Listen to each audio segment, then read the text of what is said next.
साहित्य अकादमी युवा पुरस्कार से सम्मानित 1984 में जन्मे नीलोत्पल मृणाल, जिन्होंने अपने पहले उपन्यास में ही जबरदस्त साहस दिखाया है। जो बेबाकी आपको नीलोत्पल मृणाल में मिलती है वह सहज नहीं है। उन्होंने अपने पहले उपन्यास का नाम रखा है डार्क हॉर्स। संघर्ष, वक्त और आत्ममंथन से उन्होंने जो कुछ रचा उसे आप उनके उपन्यास डार्क हॉर्स में बेबाकी से देख सकते हैं।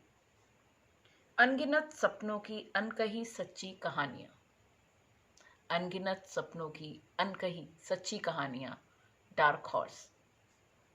नीलोत्पल दिल्ली के जिस मुखर्जी नगर की चर्चा करते हैं वह मुखर्जी नगर सिर्फ दिल्ली का नहीं, वह मुखर्जी नगर आपके आसपास, आपके समाज, आपके गांव, आपके बगल में किसी घर में मिल सकता है, आपको किसी ट्यूशन सेंटर में मिल सकता है।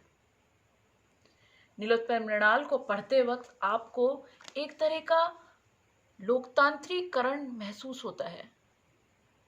आप एक आज़ादी महसूस करते हैं और नीलोत्पल मृणाल आपसे पूछते हैं, किस्मत के भरोसे बैठोगे या संघर्ष करोगे? गमछा अपने कंधे पर लिए घूमता आज का युवा लेखक जिस आज़ादी से, जिस स्वच्छंदता से और जिस आत्मविश्वास से अपनी बात कहते हैं, उसको पढ़कर, उसको सुनकर संघर्ष करने का जी करने लगता है। नीलोत्पल मृणाल से मेरी एक छोटी सी बातचीत हुई थी। उसके आधार पर उन्होंने अपनी पुस्तक डार्क हॉर्स के बारे में जो मुझे बताया वो मैं आपके सामने रखती हूँ। नीलोत्पल खुद कहते हैं, मैंने यह किताब किसी की सफलता की कहानी बताने या सफल होने वाले छात्रों की सफल गाथा बताने के लिए नहीं लिखी थी। मैंने इसे उन लाखों लोगों के लिए, छात्रों के लिए लिखा है जो कभी आईएएस नहीं हो पाए, तो भी उनको निराश होने की ज़रूरत नहीं। वे समझें कि दुनिया यहीं खत्म नहीं हो जाती। सफलता की कहानी कोई भी लिख ही देता। नीलोत्पल कहते हैं, सफलता की कहानी कोई भी लिख ही देता। आप उन्हें अखबारों, पत्रिकाओं में किसी न किसी माध्यम से पढ़ ही लेते, लेकिन 25 गज के कमरे में सिसक सिसक कर टूट चुके छात्रों के लिए लिखना जरूरी था और उन छात्रों को यह बताना भी जरूरी था कि तुम जीवन का कोई भी रास्ता चुन लो और उसमें अपने आप खुद को डार्क हॉर्स बना लो। मैंने खुद एक रास्ता चुना। नीलोत्पल अपने बारे में बताते हैं कि मैंने खुद एक रास्ता चुना, मैं नहीं टूटा कि मैं आईएएस नहीं हो सका।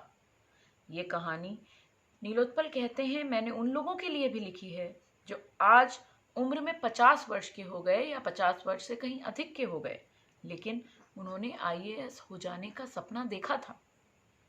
कभी तो उनको भी यह उपन्यास पढ़कर ज़रूर लगेगा कि आईएएस हो जाना या नहीं हो जाने से कहीं आगे है यह खूबसूरत जिंदगी।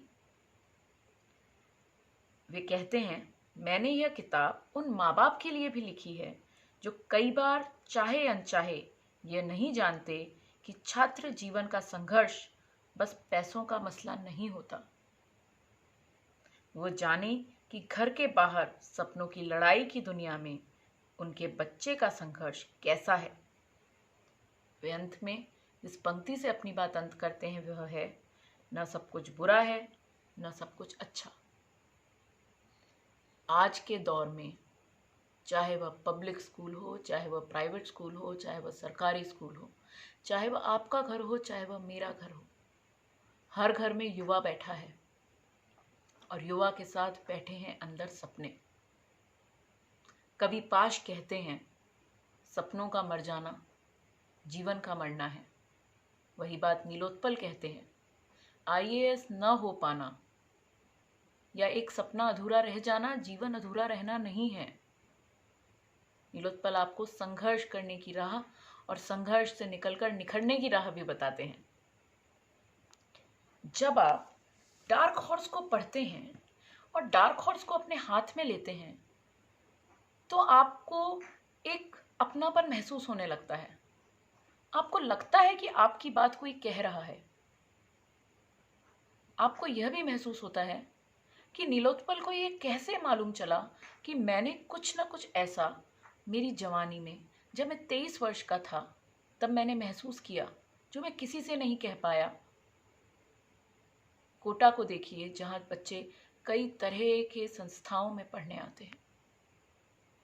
मैंने जिक्र कोटा का किया है, लेकिन हर जगह मौजूद है। नीलोत्पल का उपन्यास आपको बताता है कि कोई भी सपना जीवन से बड़ा नहीं है। यदि जीवन है तो उसमें आनंद है। हमें अपने घर के बच्चों को, उनके अंदर पल रहे सपनों को वो प्यार देना होगा जो हम सबका अपना है।